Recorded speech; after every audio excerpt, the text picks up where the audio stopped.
여러분 요즘 많이 어려우시죠? 이 코로나는 왜 이렇게 어디 가지를 않는지 모르겠습니다. 다시 우리 코로나 방역 제한 조치가 좀 강화되었고요. 또 어제 눈으로 인해서 참 저희들이 보기에는 참 예쁩니다만 오시느라 어떠셨을지 모르겠습니다. 요즘 같은 때는 여러분 그 말 아세요? 빠떼루라고 아세요? 빠떼루. 그러니까 배터리 말고 빠떼루라고 있습니다. 레슬링 경기에 보면 이제 페널티를 받아가지고 우리 상대방 선수에게 공격 기회를 줍니다. 그럼 어떻게 하죠? 이제 무릎을 꿇고 손을 바닥에 대고 이제 호각을 불면 딱 바닥에 엎드리죠. 배를 깔고 뒤집혀지지 않기 위해서 막 몸부림치는 그게 좀 생각이 납니다. 요즘 살아가는 것이 좀 그렇지 않나 싶습니다. 뒤집혀지지 않기 위해서 아주 용을 써야 하고 힘을 내야 하고 어떻게 하든지 버텨야 하는 그런 시대가 되었습니다. 여러분 가정도 또 여러분 사업도 또 여러분 직장도 여러분 자녀들 어떤 사정인지 모르겠습니다만 이 코로나 시대의 영성은 버티기입니다. 버티는 거예요. 네, 온라인으로 예배를 드리시고 현장에서 예배를 드리시는 모든 분들도 버텨야 합니다. 버티고 뒤집혀지지 않으면 우리의 믿음을 끝까지 인내하며 지킬 때 주님은 큰 역사를 이루실 줄 믿습니다. 오늘도 하나님께서 귀한 주일 허락하셨고 이제 2021년도 2주 남았습니다. 2주. 오늘까지 해서 이제 2주밖에 남지 않았는데 이 연말에 하나님께서 주시는 능력 가운데 충만하시는 여러분 되시길 바랍니다. 오늘은 대림절 마지막 주일입니다. 이제 이번 주 토요일에 성탄절이 있게 되는데 누가복음 2장에 나오는 말씀으로 전반부에서 오늘 그리고 후반부에서 이제 성탄절 때 말씀을 좀 나누려고 합니다. 예수님 출산이 임박하셨을 때 예수님의 부모님들이 먼 거리를 이동하셔야 됐습니다. 사진 한번 보시겠어요? 이스라엘 지도인데요. 상단에 왼쪽 확 크게 보여주셔서 감사합니다. 이제 오른쪽에 이제 갈릴리 바다가 있고요. 이 지역을 이제 갈릴리라고 이제 부릅니다. 왼쪽에 뾰족하게 튀어나온 곳이 있죠. 포항처럼. 네. 그 부분이 이제 갈멜산이 있는 곳입니다. 그래서 이 북쪽 지방에는 전쟁도 많았고요. 실제적인 국가 간의 전투뿐만 아니라 영적인 전쟁도 굉장히 많았던 지역인데 예수님의 부모님은 이 나사렛이라고 하는 곳에 사셨습니다.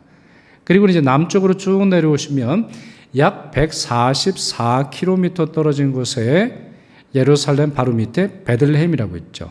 예루살렘, 베들레헴, 위로는 이제 라마가 이렇게 있고, 라마는 이제 우리 사무엘과 아주 유명한 관련되어 있는 그런 곳이라고 볼 수 있습니다.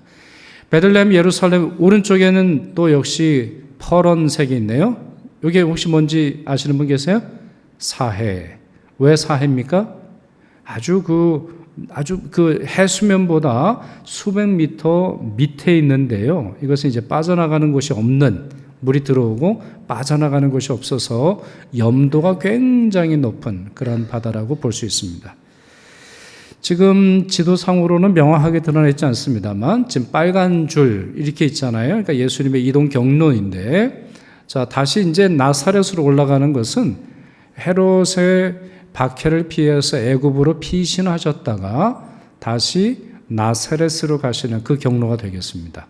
그거는 이제 나중에 다루도록 하겠고, 예수님께서 이 거리로 오셨는데 이 빨간색에 있는 그 중앙 빨간색은 산악 지역입니다. 길이 포장되어 있지 않아요. 포장되어 있는 중요한 도로는 오른쪽에 이렇게 초록색에 길게 이렇게 라인 하나가 그려져 있죠. 그게 요단강인데 그쪽으로 해서 이제 킹스 하이웨이, 이제 왕의 대로라는 것이 있고, 그리고 지중해 쪽, 이 해안 쪽으로 해안도로라는 것이 있습니다. 이 두 개가 지금까지도 있는, 고대로부터 지금까지 있는 하이웨이고, 중앙, 지금 나사렛에서부터 베들레헴까지는 산악지역입니다. 그러니 여러분 생각을 해보세요. 이제 호적하기 위해서 로마 전체에 내려진 이 로마 황제 아구스토의 명에 의해서 이동하셔야 했는데 거의 150km의 거리를 up and down, 오르막과 내리막이 계속 반복되는 길을 걸으셔야 했으니 며칠이나 걸으셨을까요? 며칠이나 걸으셨을까요? 하루에 20km 정도 걷는다 이렇게 생각을 할 때, 그리고 중간에 이제 안식일이 끼잖아요. 안식일에는 어디 이동하지 않거든요. 적어도 8일 아니면 10일 이상을 걸으셔야 했습니다.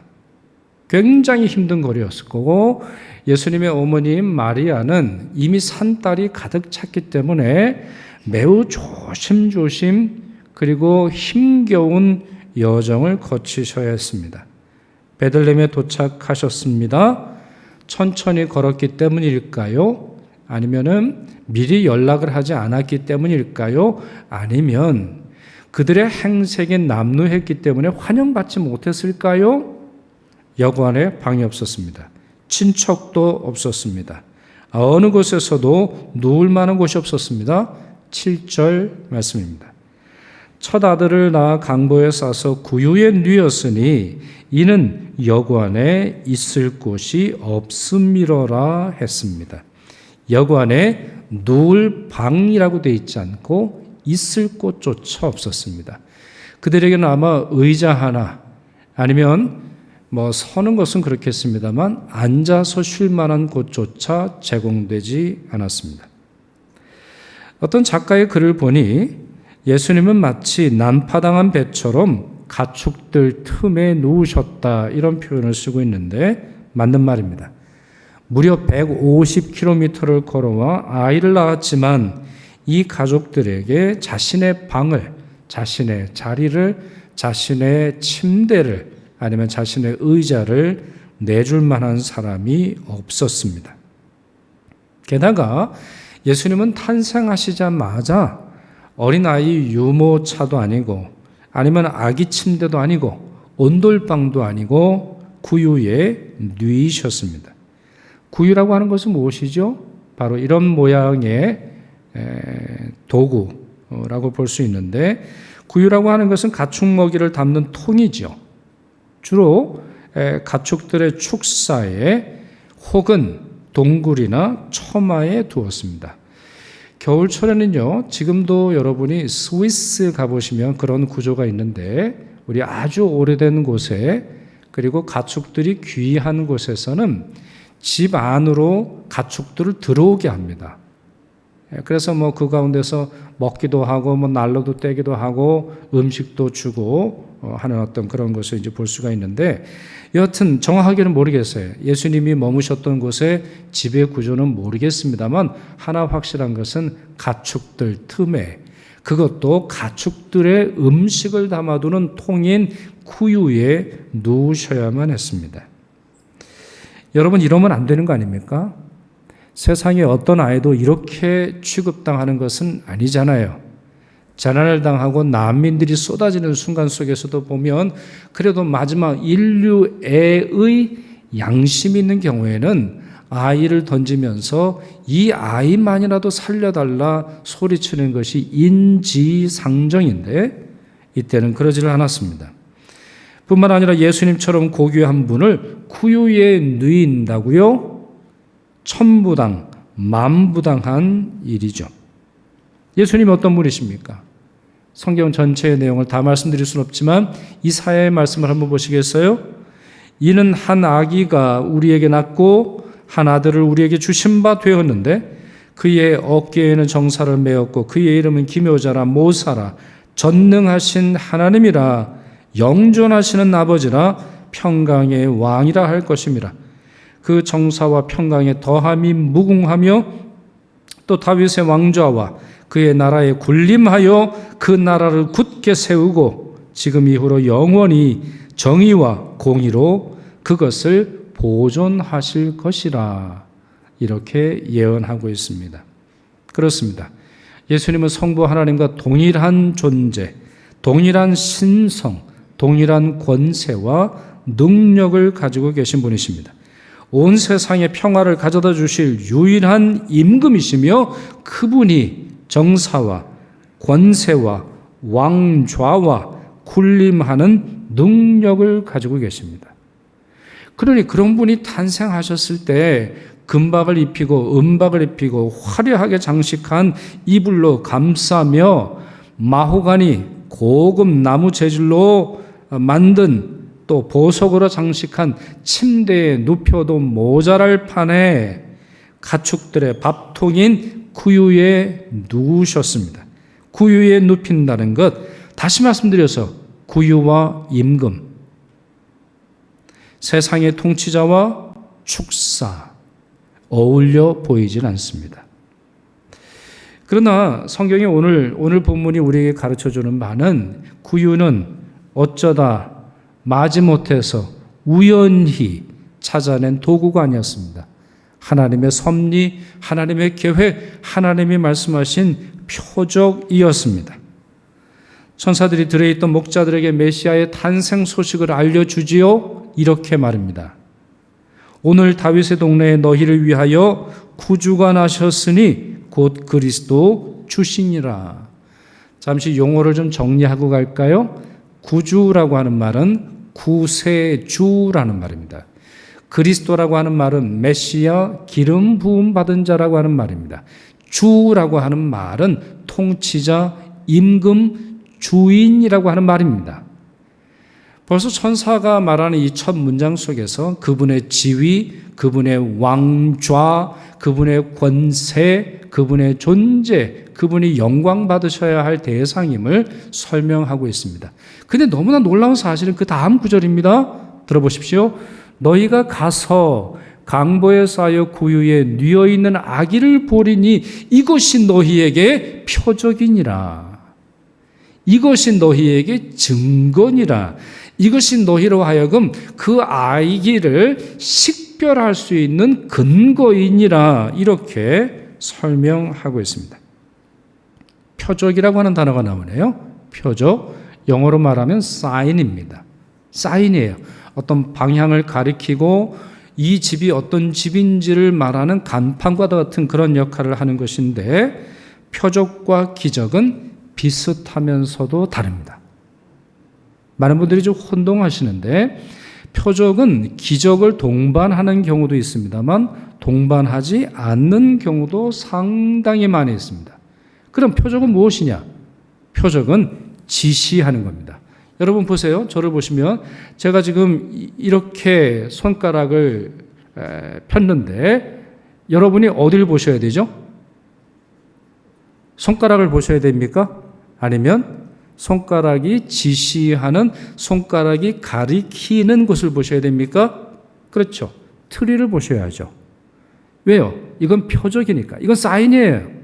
우리가 그냥 편 손뿐만 아니라 이렇게 검지를 내릴 때는 말하고자 하는 바가 손가락이 아니라 손가락이 가리키는 대상입니다.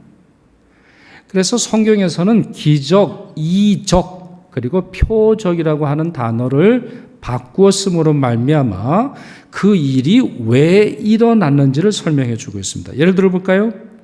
기드온이라고 하는 사사는 매우 겁쟁이였습니다. 너무너무 겁이 많은 사람이에요. 그래서 늘 자기 자신이 조심하고 또 이 이스라엘을 괴롭히는 자들에게 들키지 않으려고 노력했던 사람입니다. 그런데 하나님이 그를 선택하셔서 너로 하여금 이 민족을 구원하리라 약속하셨어요. 그러나 기드온은 믿을 수가 없었어요. 도저히 자기의 성품으로는, 자기의 실력으로는, 그리고 이스라엘 백성으로는 미디안이나 다른 민족을 이길 수 없다라고 생각을 했죠. 그럴 때 하나님이 표적을 보여주셨어요. 어떤 표적이에요? 두 가지 표적이 있는데 그 중에 하나, 그에게 나무 지팡이에서 불이 나오는 표적을 보여주셨어요. 나무 지팡이에서 불이 나옵니다. 그것이 사사기 6장의 내용이죠. 히스기야가 죽을 병에 걸렸었죠. 하나님께서는 그의 병을 고쳐주리라 약속하셨습니다. 그러시면서 그 약속의 확실함을 설명해 주셨는데 하나님은 해시계를 무려 10도나 뒤로 물러가게 하셨어요. 무슨 말이에요? 지구의 자전이 멈추는 정도가 아니라 뒤로 돌아갔다는 거예요. 지구의 자전이. 열왕기하 20장의 말씀이죠. 하나님께서 모세를 보내사 이스라엘 백성들을 해방시키셨는데 시키도록 명령을 하셨는데 그에게 신비한 능력을 부여하셨습니다. 몇 가지가 있는데 그 중에 이런 내용이 있죠. 그의 지팡이를 던지면 무엇이 됐죠?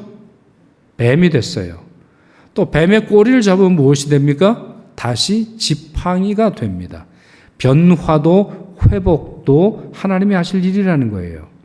또한 손을 품에 넣었다가 꺼내보니까 하얗게 바뀐 거예요. 한센병이 걸린 것이죠. 다시 하나님이 명령하셔서 다시 넣다 빼니 원래 살로 돌아왔어요. 표적이죠. 단순히 신비하고 마술적인 능력이 내게 있다라고 하는 말이 아니라 이스라엘을 구원하시려고 하는 하나님의 말씀의 확실함을 보여주는 거예요. 그래서 여러분, 성경에서의 표적은 반복되질 않아요. 성경에서 표적이라고 하는 말 보시면 반복되지를 않고 그 지시하는 대상을 설명한 후에 중단이 돼요. 예를 들어서 모세가 그 이후에 무슨 말할 때마다 지팡이를 던졌나요? 아니에요. 그러지 않았어요. 일회적인 일이었어요. 또 지팡이가 변화된 뱀꼬리를 잡는 것도 일회적인 거예요. 기적은 사람이 능력자라는 사실을 보여주는 게 아니라 내가 마술사요, 내가 예언자요, 내가 어떤 사람이라는 것을 보여주는 것이 아니라 하나님을 지시하는 겁니다. 이 일은 하나님의 계획입니다. 이 일은 하나님의 목표 속에서 주어졌습니다. 이 일을 통해 여러분은 하나님의 영광 돌리셔야 합니다. 이 일을 여러분이 믿으신다면 하나님도 믿으십시오. 이렇게 지시하고 상징적인 의미를 설명해 주는 것이 바로 표적이죠. 그렇게 표적은 예언자들이 갖고 있는 중요한 능력 중에 하나였던 것을 볼 수가 있습니다. 예수님의 탄생에도 이러한 표적이 있죠. 자, 그런데 매우 흥미로운 사실은 예수님이 탄생하실 때 이런 종류의 표적이 일어나면 얼마나 좋을까요? 예를 들어서 많은 성화를 그렸던 화가들처럼 예수님의 얼굴이 그냥 달덩이처럼 환하게 빛나면 얼마나 좋을까요? 예수님이 거룩한 산에서 그 몸이 광채가 나시고 옷이 흰색으로 너무나 눈부신 흰색으로 바뀌었다고 하는데 예수님이 탄생한 그것도 그렇게 변화되면 얼마나 좋을까요? 천사가 수만 수천은 아니라 할지라도 적어도 10천사만 보내주셔서 뒤에서 이렇게 날면서 주관하셨다 노래를 부르면 얼마나 좋을까요? 그런데 성경 어디를 바라보아도 이와 같은 모든 것들은 작가와 그리고 이야기꾼과 화가의 상상일 뿐 초월적이고 초자연적이며 신비한 표적은 주어지지 않았어요. 오직 하나의 표적만 있었는데 그것은 바로 예수님이 누우셨던 구유뿐이었습니다. 그 까닭은 무엇일까요? 여러 가지로 해석할 수 있는데 성육신의 신비이죠. 세상 사람들은 성육신이라고 하는 말을 잘 모릅니다. 그죠?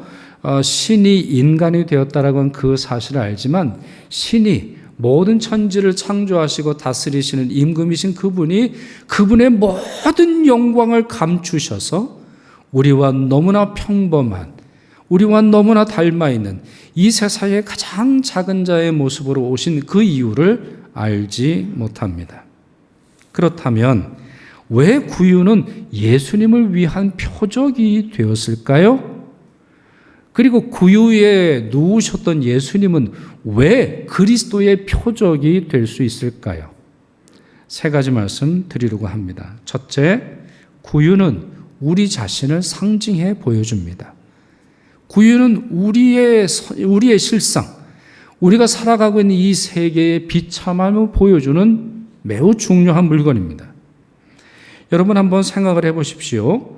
아기 예수님이 들어가신다고 할 때, 자, 아기가 탄생하여서 강보로 싸고 그 아이를 눕힌다라고 할 때는 그 구유가 사용하지 않는 구유라는 것을 우리가 쉽게 이해할 수 있습니다.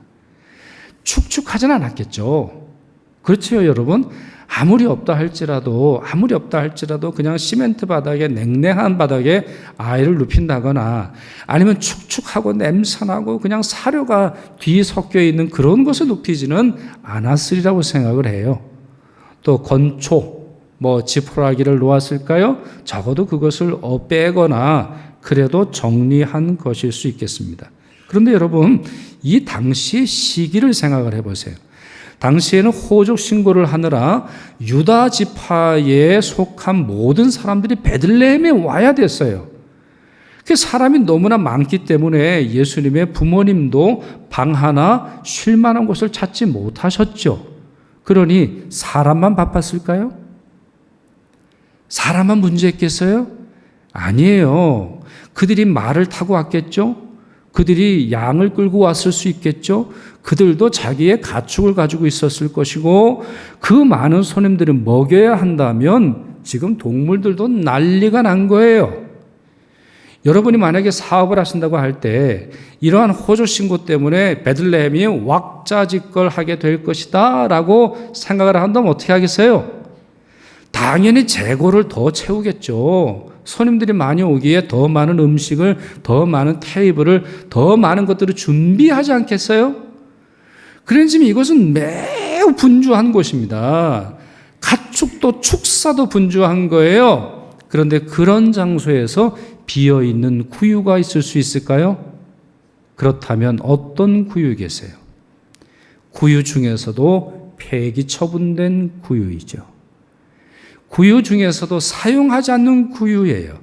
구유 중에서도 모든 구유가 더럽고 거기에 사람이 들어가서 쉴 만한 곳이 아닌데 그 중에서도 더럽고 쓸모없고 버려지고 폐기 처분된 구유일 것이다. 저는 그렇게 생각합니다. 예수님은 그런 곳에 누우셨어요. 이런 구유는 바로 우리의 모습을 상징하지 않습니까? 죄로 인해서, 연약함으로 인해서 불의와 차별과 실수와 절망에 의해서 시달리는 우리의 실존과 우리의 생활을 상징합니다. 그래도 좋은 직장에 다닐 때는 그래도 알아주고 건강할 때는 우리 아버지, 우리 어머니 하다가도 힘이 약해지고 정말 어느 곳도 쉽게 나아갈 수 없을 때 우리는 쉽게 버려집니다. 쉽게 잊혀집니다. 쉽게 폐기 처분된 마치 이 세상의 소모품처럼 그저 쓰다가 그 기한이 다하면 밖에 던지운다 할지라도 아무도 아까워하지 않는 것처럼 우리를 대합니다. 둘째, 예수 그리스도께서 이 구유에 누우셨다라고 하는 말은 예수님께서 참된 양식이 되신다라고 하는 말입니다. 달리 말해 우리의 구원과 생명에 참된 음식이라고 하는 말이죠. 사실 이 단어가 매우 중요한데 구유의 기능도 중요합니다만 단어의 뜻도 중요합니다. 구유라고 하는 말은 영어로 manger 이렇게 되어 있는데요. 라틴어의 기본형으로 보면 먹다, 씹다 이런 뜻을 가지고 있어요. 이 manger라고 하는 기본 단어는 먹다, 씹다. 불어도 마찬가지입니다. 불어의 발음은 좀 다릅니다만 먹는 거예요. 그러니까 구유는 사람으로 보면 그릇이라고 볼 수 있는 거예요. 그 그릇엔 뭘 담아요? 음식을 담죠. 우리 사람이 먹는 음식은 그릇이라고 부르는 것이고 축사, 가축이 먹는 그릇을 구유라고 부르는 거예요. 그러니 구유에 담기는 것은 가축들의 음식이라고 하는 말입니다. 바로 구유는 그런 뜻을 가지고 있어요. 예수님이 우리의 음식이라는 것이에요. 성경을 읽다 보면 성경 말씀을 우리에게 소중하게 여기도록 하는 말씀들이 많이 나오는데 어떤 경우는 들으라. 우리 토요일 새벽기도에 말씀드렸죠. 쉔마, 샤마 이러한 들으라라고 하는 말씀이 있죠. 너무 타당한 말씀 아니에요? 하나님의 말씀 우리가 들어야죠. 귀라고 하는 그러한 기관을 통해서 우리가 들어야죠. 어떤 경우에는 보라 번다라고 하는 그런 단어를 사용하고 있어요. 근데 여러분, 성경에는 이 두 단어만 사용하는 것이 아니죠. 먹으라라고 하는 말도 있어요. 마치 음식을 먹듯이, 약을 먹듯이. 제가 알고 있는 후배 중에 오랫동안 우울증에 걸린 아이들가 있어요. 고등학교 때부터 지금까지 50살이 넘었는데 아직까지도 그 우울증 약을 먹어요. 제가 말씀드렸는지는 기억이 안 납니다만 이 아이가 한 번은 그런 얘기를 해요. 형, 나 우울증 약을 안 먹으면 큰일 나. 나 정말 그 우울증 약이 얼마나 작은지 모르는데 그 우울증 약 먹지 않으면 정말 막 빙빙 돌고 뭐 이상한 소리 들리고 나 어떤 일을 벌일지 몰라. 형, 나한테는 우울증 약이 맞나야. 이런 말을 하더라고요. 그게 참 얼마나 힘든 겁니까? 그 작은 약, 그걸 먹어야 내 정신이 가라앉고 내 우울함이 사라지고 정상적인 생활을 할 수 있는 거예요. 먹는다라고 하는 것은 그것을 이용한다라고 하는 뜻이 아니라 그것이 내 안에 들어감으로 말미암아 내가 되는 거예요. 내가. 그렇지 않아요? 예를 들어서 제가 이 음료수를 마신다라고 할 때, 자, 한번 해볼까요, 여러분? 목도 좀 마르니까 한번 마셔보겠습니다.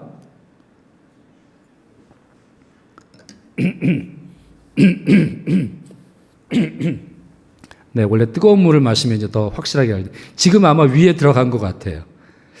아직까지는 제가 빼려면 뺄 수 있어요. 여러분들이 원하지는 않으시겠습니다만 아직까지도 물은 물이고 저는 저죠. 그러나 이게 시간이 지나가서 제 위장이 흡수를 하고 제 장기가 흡수하면 더 이상 빼낼 수가 없는 거예요. 이걸 뭐라고 말할까요? 신학적인 원리로 성육신의 원리라고 말해요.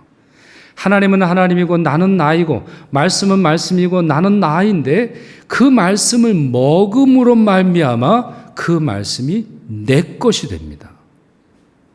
한번 예를 들어 볼까요? 말씀에서 한번 찾아보시죠. 요한이, 사도 요한입니다. 사도 요한이 하늘에서 음성을 듣게 되는데 이런 말씀을 듣게 되죠. 내가 가서 바다와 땅을 밟고 서 있는 천사의 손에 펴 놓인 두루마리를 가지라. 이러한 천사의 말을 들어요. 그래서 사도 요한이 천사에게 두루마리를 달라 이렇게 말했더니 천사가 뭐라고 말했냐면 그 밑에 줄에 9절에서 이렇게 말합니다.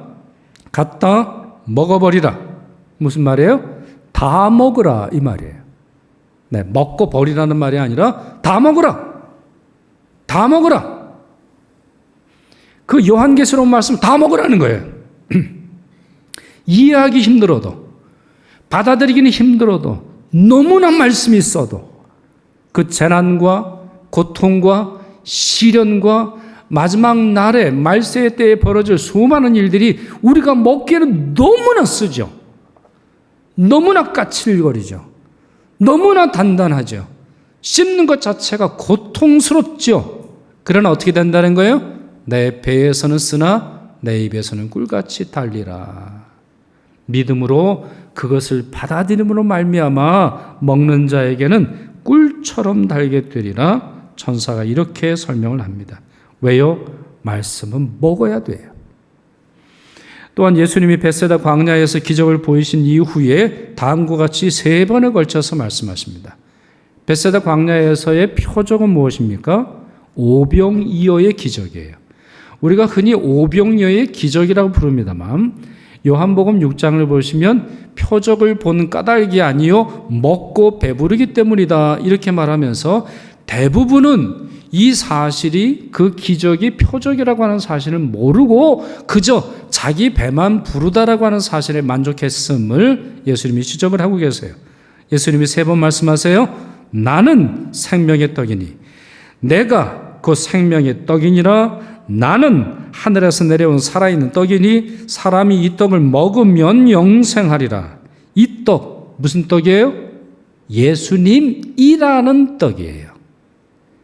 예수님이 주신 떡이 아니라 하늘로부터 내려온 우리의 만나, 우리의 양식, 고단한 삶의 길을 걸어가기 위해서 필요한 주님의 에너지가 바로 그분이라는 거예요. 내가 줄 떡은 그 세상의 생명을 위한 내 살이니라 그랬어요. 사실 이 말씀은 성만찬에 대한 말씀입니다. 이제 신학적으로 우리가 해석을 한다고 할 때 이것은 이제 성만찬에서 우리가 예수님의 살을 먹는다라고 하는 그 표적과 상징적인 그런 행동을 의미하는 것인데, 그러나 더 큰 의미로서 본다면 그 이상으로 해석할 수 있어요. 즉 조금 전에 말씀드린 것처럼 음식을 먹어야 살 수 있는 것처럼, 약을 먹어야 내가 사는 것처럼, 물을 마셔야 내가 사는 것처럼 예수님의 말씀인 복음을 먹어야 우리가 산다는 것이고, 예수님의 말씀만이 아니라 예수님의 전부를, 바로 예수님 자신을 우리의 생명의 음식으로 여기고 그분을 영접해야 한다라고 하는 말입니다. 다시 말씀드립니다. 예수님의 일부분이 아니라 통째로 예수님이 우리 안에 들어오심을 우리에게 설명해 주는 것이죠. 마지막으로 세 번째, 예수님이 이런 폐기 처분된 구유에 누우셨다라고 하는 말은 평강의 왕이심에 영존하시는 아버지이신 그리스도께서 우리의 고통과 우리의 시련과 눈물, 우리의 아픔을 함께 하사 해결해 주실 것을 의미합니다. 이것이 성탄의 진리 중에 하나입니다. 그렇습니다. 그분은 임마누엘, 우리와 함께 하시는 하나님이시며 연약한 인간의 형상으로 성육신하신 하나님이십니다. 그렇습니다. 히브리서가 말하는 것처럼 우리에게 있는 대제사장은 우리의 연약함을 동정하지 못하실 리가 아니요 모든 일에 우리와 똑같이 시험을 받으신 분이십니다. 우리와 똑같은 아픔과 시험과 고난을 겪으신 분이십니다. 강학종 목사님이라는 분이 계십니다. 저희 동기 중에는 책을 가장 많이 내신 베스트셀러 작가이신데요. 이분의 책에 나오는 예화를 여러분에 소개해드리죠. 존 포스터라고 하는 분의 예화인데, 이분은 이제 옛날 사람입니다. 아이젠하워 당시에 국무장관을 지낸 분이니까 한참 전 분이죠. 자, 이분이 30대 때의 일인데 집에 들어와 보니까 딸이 울고 있는 거예요.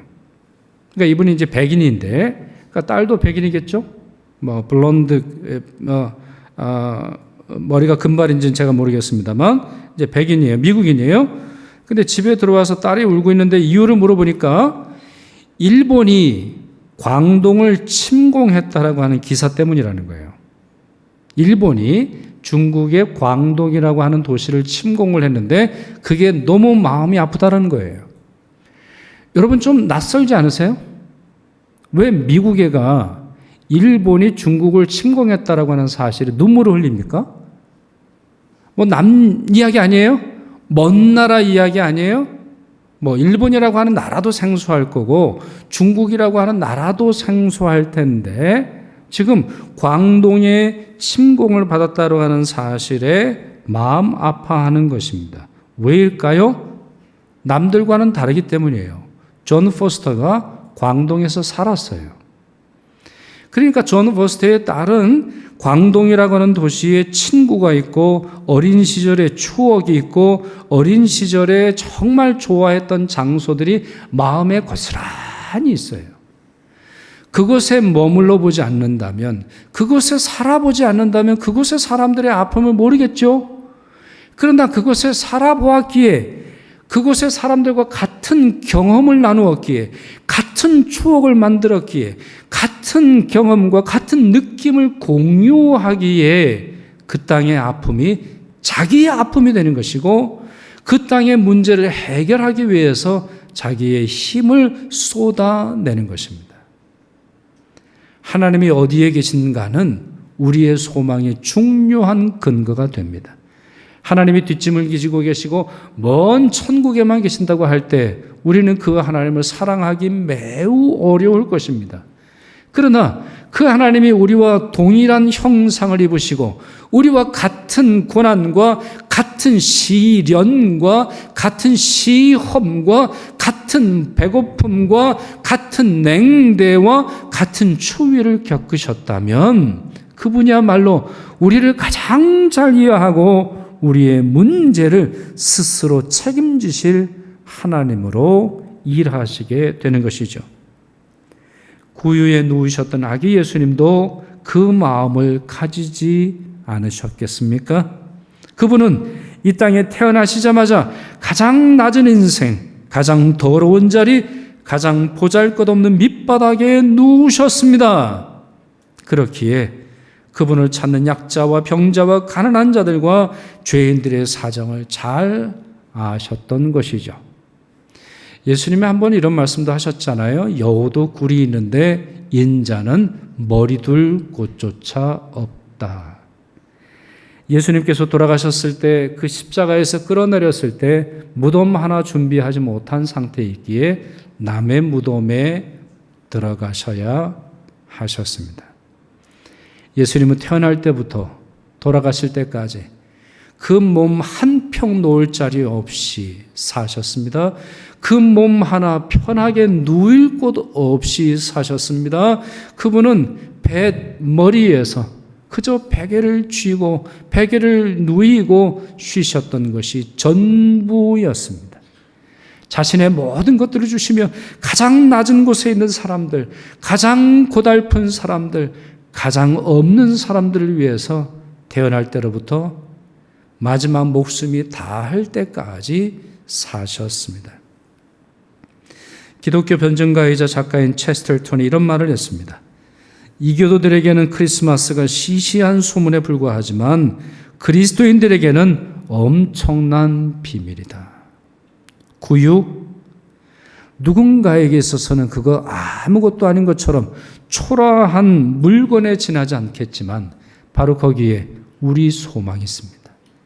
그렇기에 우리의 힘겹고 어려운 삶의 정황 속에서도 우리는 주님을 의지하고 성탄의 기쁨을 누릴 수 있는 것이죠. 말씀을 맺습니다. 구유는 임금으로 오신 주님의 표적입니다. 그렇다면 그 사실을 믿는 여러분들, 그 사실을 의지하는 여러분들, 주님을 사랑하고 닮아가고 경배하는 여러분들은 주님처럼 겸손하셔야 하겠습니다. 여러분의 인생이 구유처럼 난파선처럼 깨진 쪽박처럼 여겨진다 할지라도 주눅들지 마십시오. 여러분 안에 보화이신 그리스도께서 거하십니다. 또한 부유하고 넉넉하다고 해서 자랑하거나 교만하지 마십시오. 오히려 희생의 삶에서 기쁨을 찾으십시오. 누리고 소유하는 것보다 나누고 베푸는 것이 더 복되다는 사실을 기억하십시오. 부유한 여러분도 구유가 필요합니다. 여러분의 신앙, 여러분의 믿음의 표적이 있다면 예수님을 닮아 구유여야 할 것입니다. 주님처럼 약한 자들과 함께하고 돌보는 일에 인색하지 마십시오. 내 형제 중에 지극히 작은 자 하나에게 한 것이 곧 내게 한 것이니라 주님의 말씀입니다. 기도하겠습니다. 사랑과 자비가 무한하신 예수님, 평강의 왕이시며 온 세상을 통치하시면서도 어린아이로 오사 구유에 누우셨던 예수님, 연약하고 부족하며 더럽고 추한 우리에게 우리 세상에 와주셔서 감사드립니다. 저희도 주님처럼 살게 하옵시고 저희의 소망과 능력과 영광이 오직 그리스도께 있음을 잊지 말게 하여 주옵소서. 찬양과 경배와 존귀가 오직 주께만 있사오며 우리 주 예수 그리스도의 이름으로 기도드리옵나이다.